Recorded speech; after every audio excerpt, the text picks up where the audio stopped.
So picture this. You're standing in front of 200 people, friends, family, your husband's coworkers, and you're about to give the most beautiful tribute of your life. You've rehearsed it 100 times. You've got tears ready, you've got the love, the gratitude, the whole 9 yards. But then you find an envelope tucked inside his jacket pocket. And honey, what's inside that envelope? It changes everything. Now here's the real question. What do? Do you read the tribute or do you read that envelope out loud instead? Buckle up, because this story, it's got both. And real quick, if you're the kind of person who lives for stories like this, the ones that hit you right in the gut, go ahead and subscribe to Shadow of Betrayal right now. I promise you, this channel is about to become your new guilty pleasure. Now let's get into it.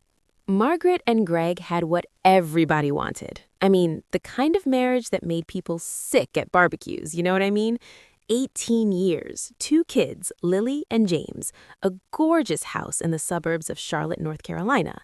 Greg was a well-respected financial consultant, sharp suits, firm handshake, the type of guy everybody trusted with their money. And Margaret, she was the backbone. She gave up her teaching career to build those kids, to build that home, to make sure Greg had a hot meal and a calm house to come back to every single night. And here's the thing, she never complained, not once, because she genuinely believed they were a team. Their friends called them couple goals. Their pastor held them up as an example during marriage sermons. On paper, flawless. But y'all, papers lie, and so did Greg. Now, I know what you're thinking. Oh, he was cheating. But nah, it's way worse than that. And Margaret, she had no idea what was coming. It started about 8 months before the tribute. Little things, right? Greg started working late 3-4 nights a week. He changed his phone password. He started going to the gym, which, look, good for him, but the man hadn't seen a treadmill in 11 years. You don't just wake up one Tuesday and decide to get swole. Something's up. Margaret noticed. Of course she noticed. But she did what a lot of women do. She told herself she was overreacting. She said, "Girl, he's just stressed. It's tax season. He's got a lot on his plate." But tax season ended, and the late nights didn't. Then one night, Margaret found a charge on their credit card, a jewelry store, a $4,200 bracelet. And she checked her wrist, she checked her jewelry box, she checked her Christmas gifts. Nothing. That bracelet wasn't for her. Now, most women would have lost it right then and there, but Margaret, she went quiet. And honestly, that's when you should be the most scared, when a woman goes quiet. She didn't confront him, she didn't cry, she didn't tell her best friend. Instead, she did something that would eventually turn their entire world upside down. She started collecting evidence, and she had a plan. But that plan, it revolved around a date that was already circled on the calendar. Greg's company tribute dinner. May 17th, Greg's company was throwing him a tribute dinner for 20 years of service. Big deal. I'm talking open bar, a live band, a slideshow of his career highlights. The CEO himself was there. Margaret was asked to give a personal tribute, a speech, a love letter to her husband in front of everyone who mattered in his professional life. She said yes. She even smiled when she said it. But under that emerald dress, in her clutch purse, was the envelope. See, Margaret had spent the last 6 months quietly gathering everything. Bank records, hotel receipts, screenshots from a second phone she found hidden in his golf bag. Oh yeah, a whole second phone. And the messages on that phone, they weren't just with one woman. There were 3. 3! One was a coworker named Dana, one was a woman she met online, and the third, the third was Margaret's younger cousin, Betrayal.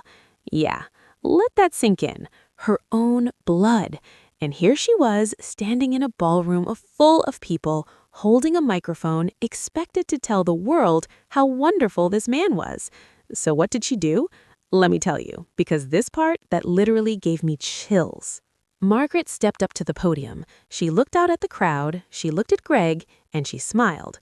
She started the speech exactly the way everyone expected. She talked about when they first met at a college football game. She talked about how he proposed in the rain outside a Waffle House, which, honestly, that's kind of adorable. She talked about the birth of their kids. People were crying. Greg had his hand over his heart. And then she paused. But the thing about tributes is that they should be honest. They should reflect who a person really is. And I think Greg deserves that kind of honesty tonight. The room went dead silent.